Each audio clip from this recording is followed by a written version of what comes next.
জাদু শিল্পী হক সাহেব রানা এবং মোবারক আমার সাথে 2018 সাল থেকে আমার টিমে কাজ করেন। তো জাদু শিল্পী হক সাহেব রানা আমাকে বেশ কিছুদিন ধরে বলতেছেন যে আমাকে একটা ট্রিট দে, আমাকে একটা ট্রিট দে, তোর সাথে তো অনেকদিন কাজ করি হয়। তারপর মোবারক সেও আমাকে অনেকদিন ধরে বলতেছেন যে ভাই আপনার সাথে তো অনেকদিন কাজ টাজ করি, কিছু একটা খাওয়ান টাউন দেওয়া দরকার।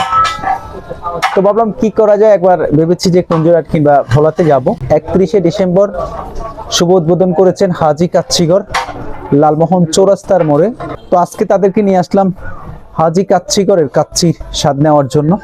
রানা, আজকে তো দেখলাম যে তোমার ফিলিংস তো একেবারে এক্সাইটেড, তোমারও তো মানে এই যে 2018 সাল থেকে আজকে 25 সাল পর্যন্ত এই 7-8 বছরের ভিতরে ওদের মুখে এমন আর কখনো হাসি দেখা যায়নি।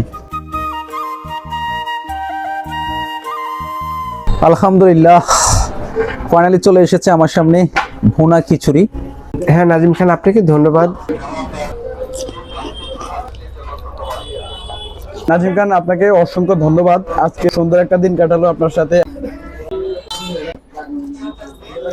দুজনে ভাগ করে না। যারা লালমোহন চৌরাস্তার মোড়ে ডাকবাংলা রোডের হাজি কাচ্চিগর, সেখান থেকে তাদের কাচ্চি, মোরগ পোলাও, খিচুড়ি চাইলে আপনিও নিতে পারেন আপনার ফ্যামিলি নিয়ে। হাজি কাচ্চিগরের কাচ্চির স্বাদ।